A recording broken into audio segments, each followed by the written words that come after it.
Assalamualaikum warahmatullahi wabarakatuh. Selamat pagi sahabat Bawaslu, salam sejahtera untuk kita semua.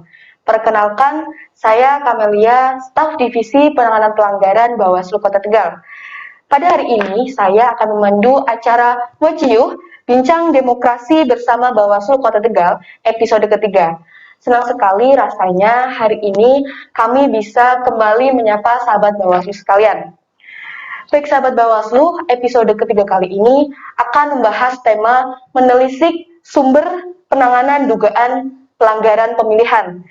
Sudah bergabung bersama kita Bapak Akbar Kusharyanto SE. Beliau merupakan ketua sekaligus koordinator Divisi Hukum, Penanganan Pelanggaran dan Penyelesaian Sengketa Bawaslu Kota Tegal. Selamat pagi Bapak. Selamat pagi Mbak. Bagaimana kabarnya Pak? Alhamdulillah baik. Mungkin dapat disapa sebentar sahabat Bawaslu yang sedang menyaksikan kegiatan kita pada pagi hari ini. Baik. Assalamualaikum warahmatullahi wabarakatuh. Selamat pagi, salam sejahtera sahabat Bawaslu Kota Tegal semua. Semoga kita senantiasa diberikan kesehatan dan kebahagiaan. Amin ya rabbal alamin. Amin. Baik Bapak dan sahabat Bawaslu sekalian, seperti yang kita ketahui bahwa Bawaslu tengah mengadakan kegiatan sekolah kader pengawasan partisipatif atau SKPP secara daring yang bertujuan untuk meningkatkan dan menggerakkan pengawas partisipatif dari masyarakat pada pemilu dan pilkada. Nah, Tegal sendiri itu ada peserta SKPP sebanyak 28 orang. Dan beberapa waktu lalu juga sudah diadakan diskusi secara daring antar peserta dan pimpinan Bawaslu Kota Tegal, juga sudah diadakan ujian secara daring pula. Rupanya, setelah kegiatan diskusi melalui aplikasi Zoom itu selesai, para peserta kembali melanjutkan kegiatan diskusi tersebut melalui grup WhatsApp, Pak. Ada yang menarik, selama kegiatan diskusi, banyak sekali di antara peserta yang begitu antusias mengajukan pertanyaan seputar kepemiluan, baik dari segi formil dan segi materialnya. Termasuk di dalamnya, Pak, ada pertanyaan dari kawan-kawan peserta SKPP daring yang menanyakan seputar penanganan dugaan pelanggaran pemilihan. Beberapa pertanyaan yang muncul terkait hal ini adalah, yang pertama, jika ada pelapor yang akan melaporkan dugaan pelanggaran pemilihan dengan bukti yang cukup kuat, namun sudah melampaui batas waktu pelaporan. Kemudian pertanyaannya, apakah laporan tersebut tetap dapat ditindaklanjuti atau secara otomatis gugur? Seperti itu, Pak. Kemudian pertanyaan yang kedua adalah, apakah ada jaminan perlindungan keselamatan bagi masyarakat yang hendak melaporkan dugaan pelanggaran pemilihan? Nah, mungkin Bapak sudah familiar dengan pertanyaan-pertanyaan tersebut, dan kemudian mungkin sahabat Bawaslu juga bertanya-tanya, apakah perlu hal-hal seperti ini dibahas kembali secara rinci, padahal Kota Tegal sendiri tidak akan melaksanakan pilkada tahun 2020 dan juga pelaksanaan pemilu tahun 2019 sudah selesai. Kemudian urgensinya apa sih kita membahas hal-hal seperti ini? Sahabat Bawaslu, kenapa tadi saya mengatakan hal ini menarik? Karena hal-hal yang justru terlihat sepele, misalnya seperti anggapan dari masyarakat, apabila ada dugaan pelanggaran pemilihan, ya sudah, masyarakat tinggal datang saja ke kantor Bawaslu, nanti Bawaslu sendiri yang akan menyelesaikannya. Nah, pola pikir seperti ini mungkin masih banyak sekali ditemukan di masyarakat ya Pak? Betul. Nah, dari pertanyaan-pertanyaan mendasar seperti inilah yang justru bisa meningkatkan potensi peranan masyarakat dalam melaporkan dugaan pelanggaran pemilihan. Sebetulnya mungkin masyarakat ingin sekali berperan lebih dalam penanganan pelanggaran, tetapi karena keterbatasan pengetahuan mengenai regulasi pemilihan inilah yang membuat peran masyarakat menjadi berkurang. Nah, baik Bapak, perlu saya sampaikan batasan perbincangan kita pada pagi hari ini adalah mengenai regulasi hukum penanganan pelanggaran pemilihan serta teknis penerimaan laporan dan temuan, juga peran masyarakat dalam mengawasi dan melaporkan dugaan pelanggaran pemilihan. Termasuk nanti Bapak juga menjawab pertanyaan dari kawan-kawan peserta SKPP daring ya Pak. Baik, Mbak. Baik, untuk pertanyaan pemantik, sahabat Bawaslu, yang perlu dipahami adalah sebenarnya dasar hukum bagi pengawas atau jajaran Bawaslu dalam melakukan penanganan dugaan pelanggaran pemilihan itu apa, Pak? Oke. Ada dua landasan hukum bagi Bawaslu untuk melakukan penanganan dugaan pelanggaran pemilihan ya. Konteksnya karena ini sedang dilaksanakan Pilkada Serentak 2020, kita mengupas sedikit terkait dengan pemilihan. Ya. Yang pertama adalah sebagai landasan idil atau kitab sucinya, bisa katakan begitu. Yang pertama adalah Undang-Undang Nomor 10 Tahun 2016 tentang perubahan kedua atas Undang-Undang Nomor 1 Tahun 2015 tentang pemilihan gubernur, bupati, dan wali kota. Ini juga merupakan rangkaian penyempurnaan dari Perpu Nomor 1 Tahun 2014 ya, tentang sama pemilihan gubernur, bupati, dan wali kota menjadi undang-undang. Ada beberapa amanat ya yang diberikan kepada pengawas, ini spesifik untuk pengawas kabupaten kota, meskipun dalam nomenklatur di Undang-Undang Nomor 10 2016 ini masih menggunakan Panwas ya, masih ad hoc, tapi di Undang-Undang 7 2017 kan sudah permanen menjadi Bawaslu. Jadi tugas yang diberikan Panwas Kabupaten Kota dalam Undang-Undang 10 diantaranya yang pertama adalah menerima laporan dugaan pelanggaran terhadap pelaksanaan perundang-undangan pemilihan. Nah, ini yang pertama, ini yang menjadi landasan idil kita bertindak. Yang kedua, menyelesaikan temuan dan laporan dan sengketa pemilihan ya, yang tidak mengandung unsur tindak pidana pemilihan. Nah, ini nanti kaitannya dengan Gakumdu juga kan.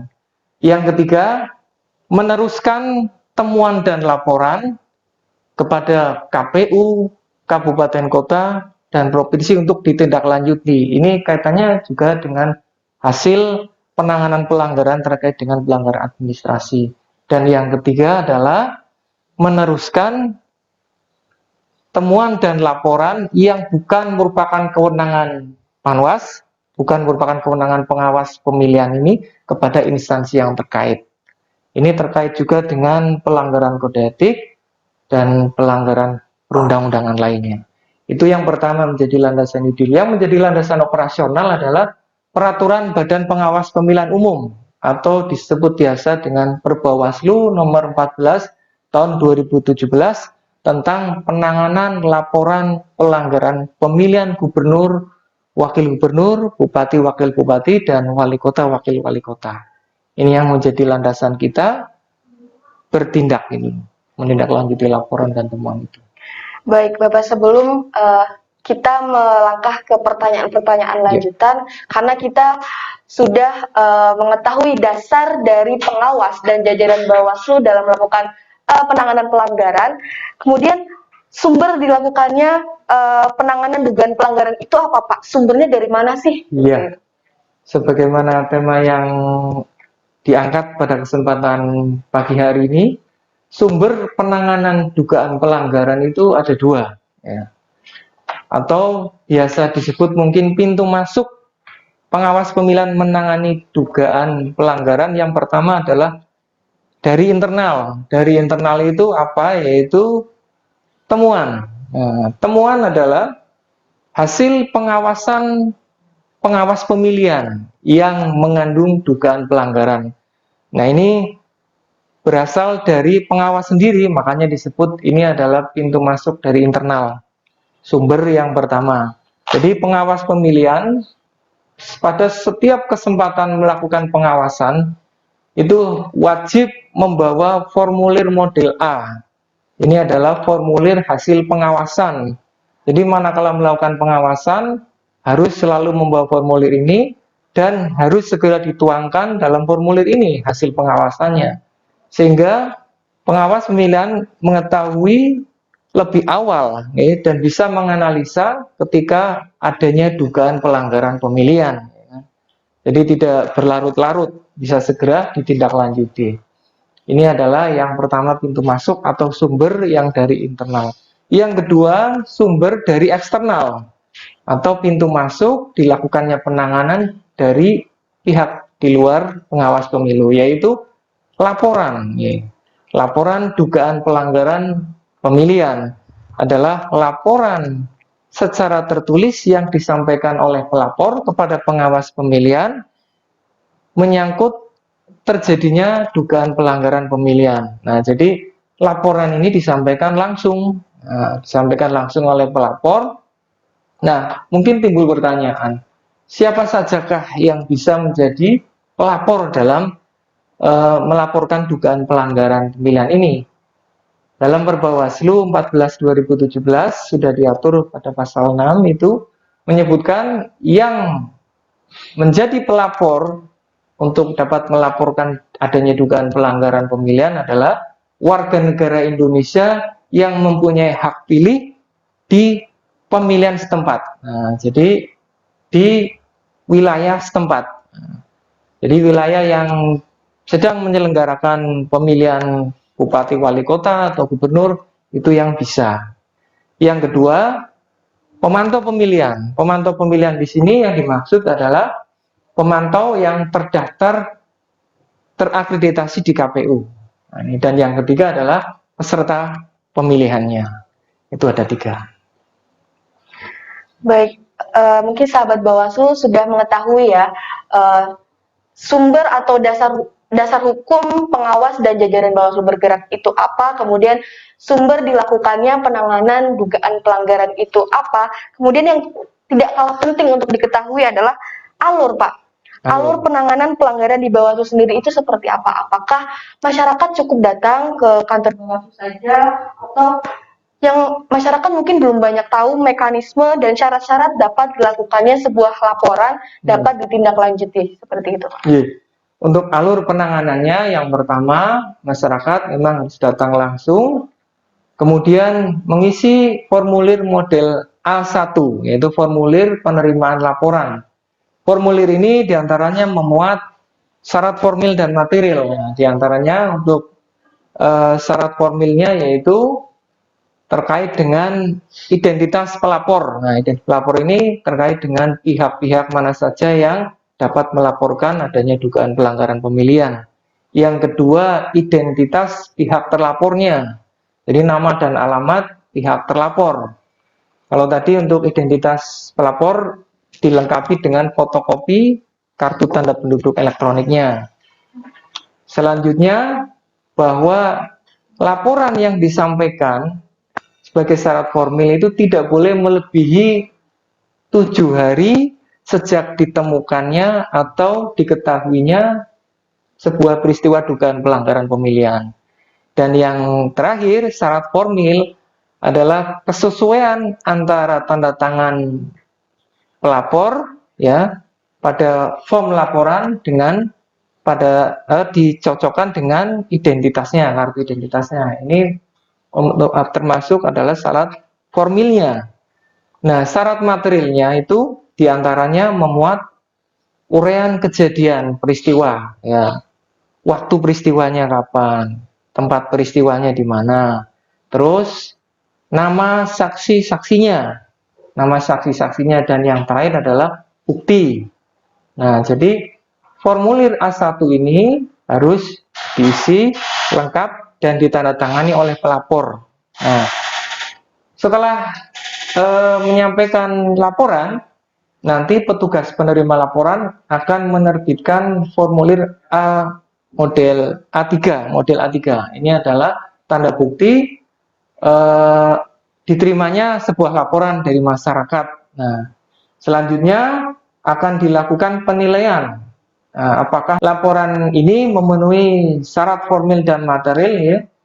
Selanjutnya akan dilakukan rapat pleno. Nah, setelah sudah dianggap lengkap, nanti petugas menyampaikan ke pengawas pemilihan dan akan dilakukan rapat pleno. Nah, rapat pleno ini juga menentukan diputuskannya diregister atau tidak diregister itu, karena berkaitan dengan syarat formil material tadi. Ketika diregister, berarti ditindaklanjuti. Selanjutnya, pengawas pemilihan akan melakukan klarifikasi terhadap pelapor terlapor dan saksi-saksi pihak-pihak yang berkaitan yang mengetahui adanya peristiwa dugaan pelanggaran pemilihan tersebut. Nah, tapi kalau tidak diregister, berarti dihentikan. Nah, dalam penanganan laporan ataupun temuan dugaan pelanggaran pemilihan ini, pengawas pemilihan punya waktu hanya 3 hari. Untuk memutuskan ditindaklanjuti atau dihentikan. Jadi 3 hari. Dalam hal pengawas pemilihan membutuhkan tambahan keterangan, itu bisa menambah waktu menjadi 2 hari lagi. Jadi 3+2 sebagaimana diatur dalam Perbawaslu, jadi 5 hari maksimal harus sudah membuat kajian, memutuskan bahwa laporan atau temuan dimaksud itu bisa memenuhi 3 kategori. Yang pertama, memenuhi unsur pelanggaran pemilihan, ya kan? Memenuhi unsur pelanggaran pemilihan. Yang kedua, tidak memenuhi unsur pelanggaran pemilihan. Dan yang ketiga adalah termasuk sengketa pemilihan. Nah, yang nomor 1 ini juga punya kategori lagi, punya kelompok lagi. Bisa masuk pelanggaran administrasi. Nah, ini pelanggaran administrasi adalah pelanggaran yang meliputi tata cara, prosedur dan mekanisme yang berkaitan dengan administrasi pemilihan pada setiap tahapan penyelenggaraan pemilihan. Ini nanti akan diteruskan ke KPU untuk ditindaklanjuti. Yang kedua, pelanggaran tindak pidana pemilu. Nah, pelanggaran tindak pidana pemilu ini adalah pelanggaran tindak pidana pemilihan dan atau kejahatan terhadap ketentuan tindak pidana pemilihan sebagaimana diatur dalam Undang-Undang Pemilihan Gubernur dan Wakil Gubernur, Bupati dan Wakil Bupati, Wali Kota dan Wakil Wali Kota. Selanjutnya akan diteruskan ke sentra penegakan hukum terpadu. Nah, ini kan sudah nyambung dengan Undang-Undang 10 2016 pasal 30 yang huruf C, salah ya kan itu. Dan yang ketiga, manakala pelanggaran ini memenuhi unsur pelanggaran kode etik, ya, pelanggaran kode etik artinya pelanggaran terhadap etika penyelenggara yang berpedoman pada sumpah dan atau janji penyelenggara sebelum melakukan tugas sebagai penyelenggara pemilihan. Dan nanti ini akan diteruskan ke Dewan Kehormatan Penyelenggara Pemilihan Umum. Nah, dan yang terakhir, ketika memang tidak dianggap tidak memenuhi unsur pelanggaran pemilihan, bisa saja ini memenuhi unsur pelanggaran perundangan lainnya. Nah, ini juga bisa direkomendasikan kepada instansi terkait. Contohnya misalkan pelanggaran netralitas ASN. Nah, nanti bisa direkomendasi kepada Komisi Aparatur Sipil Negara. Di antaranya itu, Mbak. Baik, Bapak. Terkait waktu pelaporan, Pak, menyambung pertanyaan dari kawan-kawan SKPP Daring Bawaslu Kota Tegal.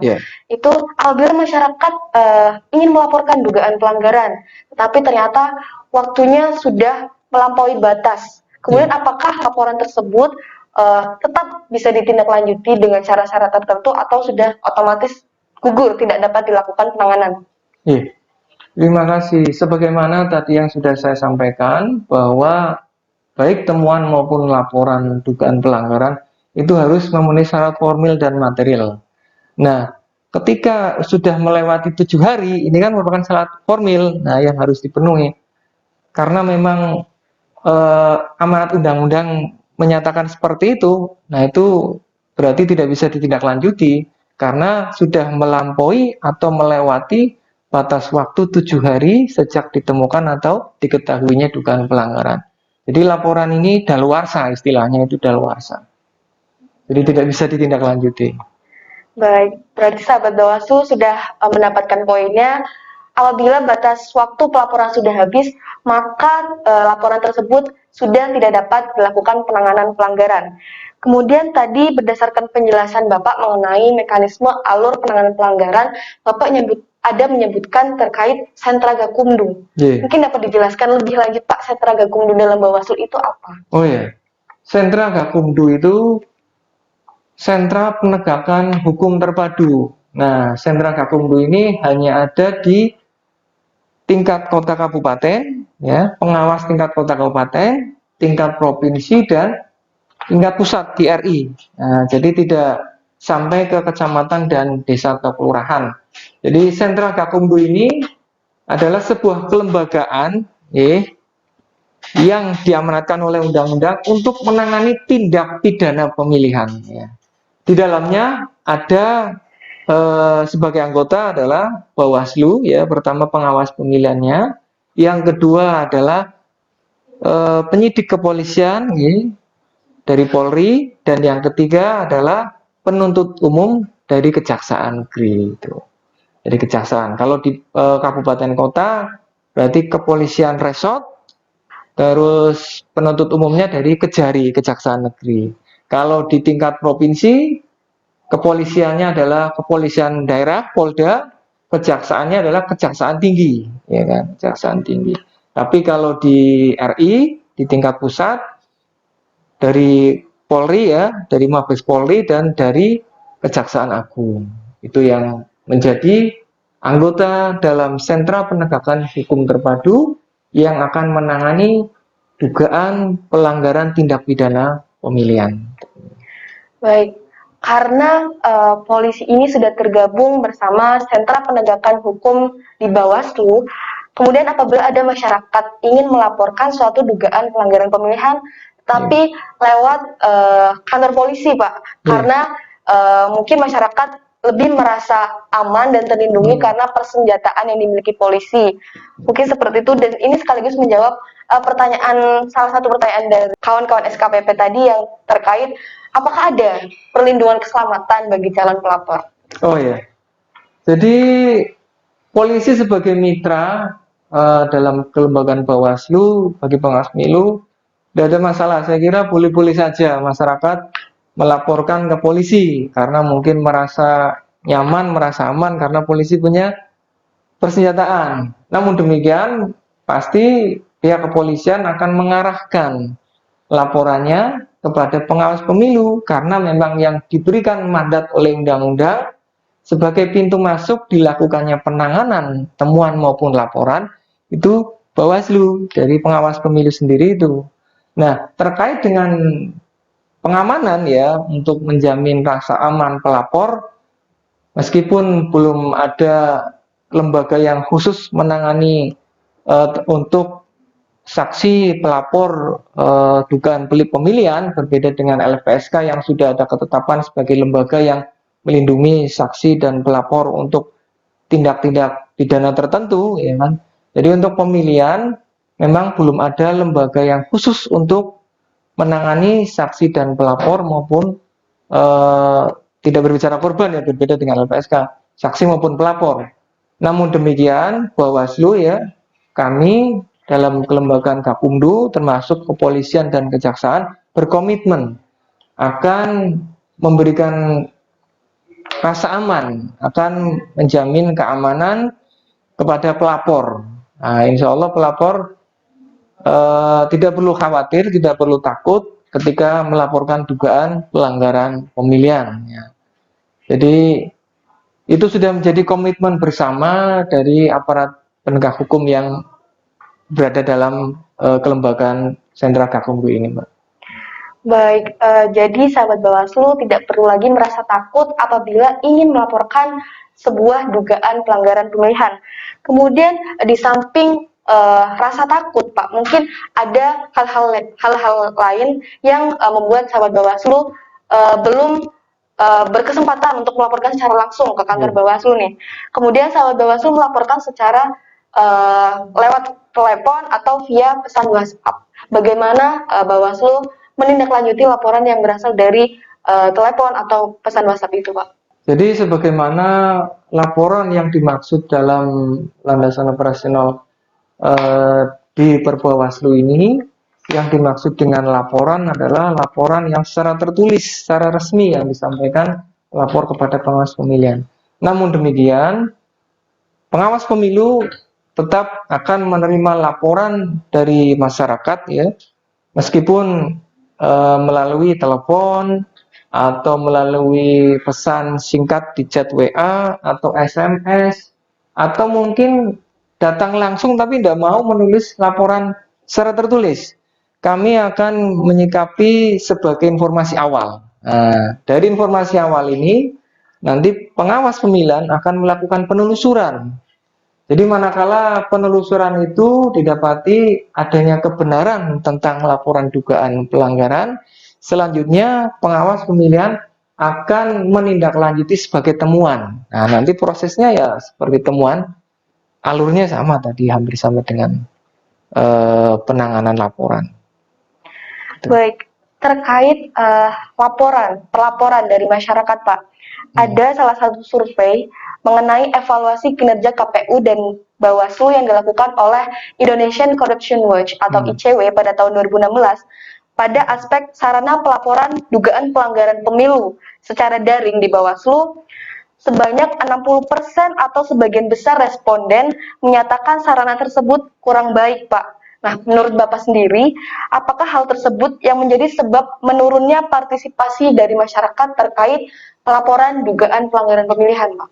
Prinsipnya, Bawaslu sebagai lembaga yang terbuka dan informatif itu selalu membuka diri, selalu mendengarkan apa yang menjadi masukan dan kritik saran dari berbagai pihak, terutama dari lembaga-lembaga NGO atau pegiat demokrasi ya, terkait demi perbaikan kelembagaan Bawaslu sendiri. Jadi kalau melihat survei yang digagas oleh ICW ini, kalau tidak salah saya membacanya itu adalah sampelnya tahun 2014 ya kan, pemilu tahun 2014. Dalam pemilu 2014 itu memang belum ada aplikasi yang dicanangkan oleh Bawaslu, yaitu Gowaslu. Karena Gowaslu itu setelah pemilu 2014 ini. Jadi pada prinsipnya sebagai lembaga yang ingin selalu memberikan informasi-informasi dan menerima laporan, Bawaslu selalu memperbaiki diri. Ada beberapa strategi diantaranya yaitu Bawaslu meluncurkan Gowaslu. Jadi aplikasi ini adalah aplikasi untuk memudahkan masyarakat melaporkan secara langsung kepada Bawaslu, namun dengan mengunduh dulu aplikasinya, mengunduh dulu di Play Store aplikasi Gowaslu, ya kan? Jadi setelah itu nanti register, nah nanti bisa menyampaikan laporan secara langsung. Jadi banyak cara-cara strategi yang sudah ditempuh oleh Bawaslu untuk meningkatkan partisipasi. Jadi kalau berbicara berpengaruh atau tidak berpengaruh, mungkin saja iya, mungkin saja tidak, ya kan? Jadi yang jelas, strategi yang sudah dilaksanakan oleh Bawaslu, diantaranya kami senantiasa memberikan sosialisasi, baik formal maupun informal ya, kepada stakeholder, kepada kaum milenial, kepada pemuda, kepada tokoh masyarakat, tokoh agama maupun kaum perempuan ya, terkait dengan pendidikan politik ya, bagaimana kita bisa merawat demokrasi, bagaimana kita bisa meningkatkan partisipasinya, terutama untuk berani melapor ya kan. Nah, yang masih hangat, Bawaslu sedang menyelenggarakan sekolah kader pengawasan partisipatif. Nah, sekolah ini ya digagas dengan maksud seperti itu. Kita membuat jaringan, kita memperkuat partisipasi masyarakat ya dengan mengadakan sekolah ini untuk menstimulus pemuda-pemuda, terutama karena yang banyak ikut dalam SKPP ini adalah pemuda-pemuda, agar mereka tidak buta terhadap demokrasi dan mereka punya semangat yang membara untuk meningkatkan kualitas demokrasi kita, terutama kualitas pemilu kita agar bermartabat, bersih, jujur, dan adil ya kan. Nah, tidak kalah pentingnya juga Bawaslu telah melaksanakan pembentukan dan pembinaan kepada desa dan kelurahan pengawasan. Jadi kita sudah membentuk desa pengawasan, kelurahan pengawasan. Berikut kita membentuk dan membina desa dan kelurahan anti politik uang. Nah, itu dikandung maksud yaitu agar masyarakat semakin memahami pentingnya berdemokrasi, pentingnya berpartisipasi aktif dalam pemilu itu. Berbicara mengenai laporan dan temuan, mungkin bisa diinformasikan data penanganan pelanggaran oleh Bawaslu baik pada saat pilkada maupun pada saat pemilu, Pak. Ya, terima kasih Mbak Amel. Terkait data penanganan pelanggaran pada saat pilkada yang sudah dilakukan oleh Bawaslu Kota Tegal pada saat pelaksanaan pemilihan kepala daerah, yaitu di Kota Tegal 2018 pelaksanaan pemilihan wali kota dan wakil wali kota. Kami melakukan penanganan ada sebanyak 12 kasus dugaan pelanggaran. Dua diantaranya adalah laporan dari masyarakat. Jadi memang kalau di persentase 10 temuan dan 2 laporan itu kurang lebih di sekitar 16% ya. 16%, sedangkan temuannya adalah 84%, ya, 84%. Jadi memang masih kecil ya. Berbeda halnya ketika pemilu 2014 lalu, Bawaslu RI mencatatkan penanganan dugaan pelanggaran itu sekitar 8.000 sekian. Dari 8.000 sekian itu, yang bersumber dari temuan itu ada sekitar 5 ribuan, dan bersumber dari laporan sekitar 2 ribuan. Jadi kalau dipersentasekan, itu ada 69% berasal dari temuan dan 31% berasal dari laporan. Ada tren penurunan secara signifikan terjadi pada saat pemilu 2019 kemarin ya. Jadi pada saat pemilu 2019 kemarin, dari 24.000 sekian yang ditangani oleh Bawaslu, itu 19.000 berasal dari temuan. Sedangkan sisanya sekitar 5.000 itu berasal dari laporan. Walaupun ini sudah meliputi sebagian besar itu dari peserta pemilu yang melaporkan. Jadi kalau di persentase ada 79% itu berasal dari temuan ini yang sudah ditindaklanjuti dan hanya 21% dari laporan. Seperti halnya yang terjadi di Kota Tegal, pemilu 2019 kemarin, Bawaslu Kota Tegal menangani 8 dugaan pelanggaran pemilihan dan semuanya adalah bersumber dari temuan pengawas pemilihan. Jadi tidak ada satupun yang berasal dari laporan masyarakat. Nah, ini menjadi PR kita bersama, bagaimana bisa mendorong masyarakat kembali agar mau aktif berpartisipasi mengawasi jalannya pemilu maupun pemilihan, dan masyarakat berani untuk melaporkan ketika menjumpai adanya peristiwa dugaan pelanggaran pemilu atau pemilihan. Begitu saya kira. Baik Pak, berbicara mengenai partisipasi masyarakat, peningkatan partisipasi masyarakat dan upaya yang sudah dilakukan oleh Bawaslu sendiri. Kemudian hambatan-hambatan apa saja sih Pak yang dihadapi oleh Bawaslu dalam meningkatkan partisipasi masyarakat itu Pak? Ya, memang kami menyadari dalam setiap pelaksanaan mendorong partisipasi masyarakat. Ini yang pertama adalah kami menyadari bahwa keterbatasan personel pengawasi, jajaran pengawas jumlahnya terbatas. Nah, ini menjadi sebuah hambatan, bisa jadi karena keterbatasan ini dimungkinkan tidak sampainya atau tidak meratanya tentang informasi ataupun sosialisasi terkait dengan pendidikan politik maupun demokrasi kepada masyarakat. Itu yang pertama. Yang kedua, bahwa kami menilai masih banyaknya masyarakat, terutama kaum muda, yang belum menyadari pentingnya demokrasi, pentingnya pemilu, pentingnya politik ya dalam pembangunan, sehingga ini bisa menimbulkan klaster golput, golongan putih. Jadi enggan untuk berpartisipasi malah.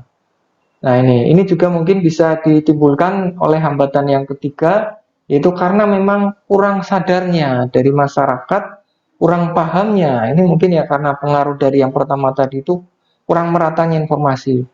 Jadi kurang memahaminya masyarakat, kurang meratanya pemahaman tentang demokrasi dan kepemiluan ya di masyarakat kita, sehingga menimbulkan paradigma yang acuh tak acuh gitu ya. Skeptis ya, bisa jadi bisa skeptis terhadap parpol. Karena mungkin bisa saja ada historisnya. Dan yang terakhir, bahwa kurangnya keberanian masyarakat dalam melapor. Ini ada dua hal. Yang pertama memang mungkin menganggap bahwa melapor itu ke pengawas ada prosedur dan mekanisme yang agak ribet gitu kan. Padahal tadi sudah saya jelaskan sangat mudah sekali dalam melaporkan. Bisa lewat aplikasi Bawaslu, tapi memang bisa datang langsung ya. Yang penting laporan itu memenuhi syarat formil dan material ya. Memenuhi syarat formil dan material sehingga bisa ditindaklanjuti. Dan yang kedua adalah karena kekhawatiran ancaman yang akan diterima. Sehingga ini menjadi hambatan masyarakat untuk melapor, berani melaporkan itu. Seperti itu kira. Nah, sahabat Bawaslu, tidak terasa nih kita sudah berada di ujung acara pada pagi hari ini. Baik Bapak, untuk pertanyaan penutup nih Pak. Seperti yang tadi saya jelaskan di awal, mengapa hal-hal seperti ini atau pendidikan politik seperti ini perlu sekali untuk disampaikan kepada masyarakat? Itu sebetulnya urgensinya apa sih Pak? Mungkin sekaligus memberikan closing statement untuk sahabat Bawaslu sekalian Pak. Iya, baiklah. Jadi dalam kehidupan bermasyarakat, berbangsa dan bernegara, edukasi atau bisa disebut pendidikan politik dan demokrasi bagi masyarakat itu sangatlah penting ya. Jadi urgensinya bahwa pentingnya pendidikan demokrasi bagi masyarakat ini, politik dan demokrasi itu tidak berkorelasi langsung, tidak berhubungan langsung dengan daerah tersebut melaksanakan pemilu atau pemilihan, jadi tidak melaksanakan. Karena sejatinya tujuan dari program edukasi politik dan demokrasi bukan semata-mata untuk mengarahkan agar masyarakat menggunakan hak politiknya sendiri itu secara langsung, melainkan kita berusaha untuk membangun demokrasi, berusaha untuk meningkatkan kesadaran masyarakat semakin tinggi terhadap kehidupan berpolitik dan berdemokrasi itu sendiri. Ketika masyarakat sudah menyadari secara langsung ataupun tidak langsung, itu akan terbangun pengetahuan, knowledge atau pemahaman. Masyarakat juga akan semakin kritis, masyarakat bisa bersikap arif ya, rasional menyikapi keberadaan demokrasi di negaranya sendiri. Dalam hal ini pelaksanaan pemilu maupun pemilihan kan. Sehingga masyarakat dengan sendirinya akan menyadari apa yang menjadi hak dan kewajibannya sebagai warga negara, terutama adalah untuk melaksanakan daulatnya, karena masyarakat atau rakyat ini adalah yang memegang kedaulatan negara di Indonesia. Jadi menurut saya bahwa kegiatan edukasi atau sosialisasi tentang politik dan demokrasi ini adalah merupakan kegiatan yang sangat-sangat bermanfaat sekali. Dan ini bukan hanya menjadi tugas penyelenggara saja, Mbak. Jadi ini bisa harus dilakukan oleh seluruh komponen negara, baik pemerintah, stakeholder, partai politik, guru bangsa, dan juga termasuk pegiat-pegiat demokrasi. Sehingga kita bersinergi, kita bersama-sama membangun demokrasi.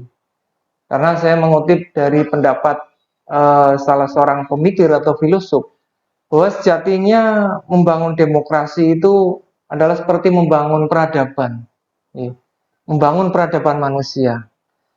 Dalam demokrasi, dalam hal ini salah satunya adalah pemilu dan pemilihan itu, banyak sekali permasalahan, banyak sekali tantangan dan konflik yang terjadi, sehingga perlu dilakukan penyelesaian secara cepat, secara tepat, baik dan berkeadilan untuk semuanya.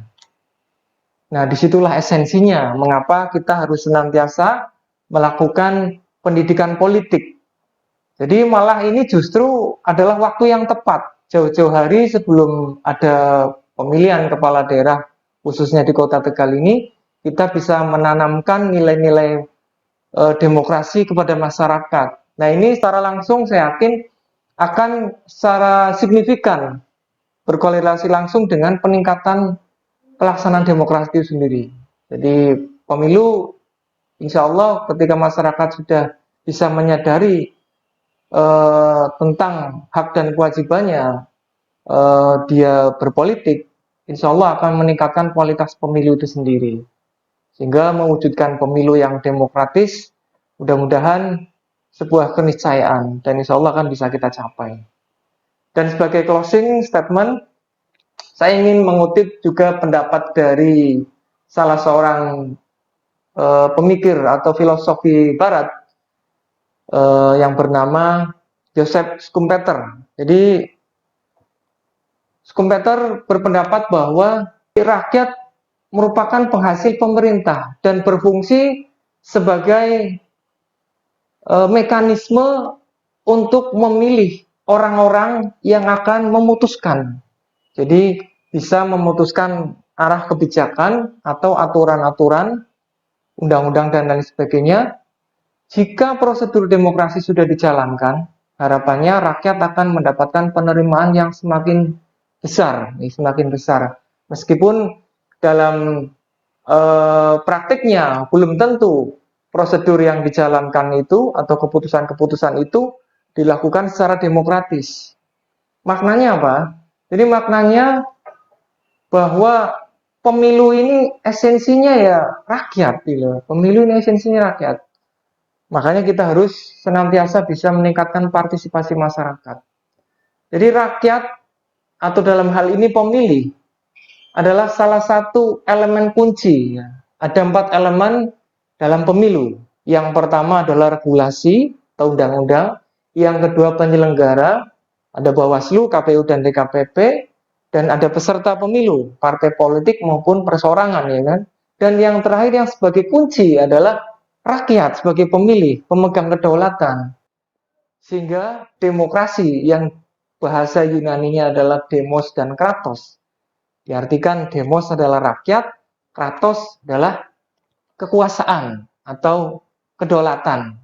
Nah, jadi bisa dimaknai kedaulatan rakyat atau dari rakyat, oleh rakyat, dan untuk rakyat. Jadi partisipasi aktif masyarakat dalam mengawal proses ya, ikut serta dalam pengawasan dari mulai tahapan pencalonan sampai dengan tahapan pelantikan atau penetapan ya, penetapan dan pelantikan. Itu sangat diharapkan. Masyarakat juga harus berani melaporkan ketika menemukan adanya dugaan pelanggaran pemilihan ataupun pemilu. Sehingga diharapkan masyarakat yang menyadari betul akan pentingnya pemilu berusaha bersama-sama dengan seluruh komponen bangsa termasuk dengan penyelenggara berusaha mewujudkan pemilu yang demokratis dan bermartabat. Sekira itu. Jadi ayo bersama-sama awasi. Jangan takut melaporkan ketika menjumpai atau menemukan adanya dugaan pelanggaran pemilu. Proses atau prosedur atau mekanisme pelaporan tidak seribet yang dibayangkan. Jadi kita sudah menyederhanakannya dan masyarakat tidak perlu bimbang, termasuk masyarakat tidak perlu khawatir karena kerahasiaan pelapor terjaga dengan aman. Saya kira itu, Mbak.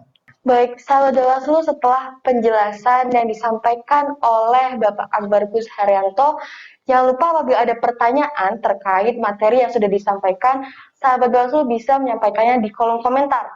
Nanti akan kami tanggapi berdasarkan pertanyaan-pertanyaan tersebut.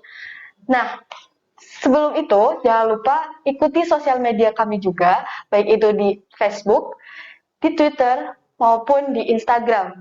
Baik Bapak, terima kasih sekali sudah bersedia gabung bersama kami dan menyampaikan materi. Nah, sahabat Bawaslu, demikianlah perbincangan kita dalam acara Muciuh Bincang Demokrasi bersama Bawaslu Kota Tegal episode ketiga. Jangan lupa tunggu dan saksikan selalu episode Mucius selanjutnya. Bersama rakyat awasi pemilu, bersama Bawaslu tegakkan keadilan pemilu. Wassalamualaikum warahmatullahi wabarakatuh.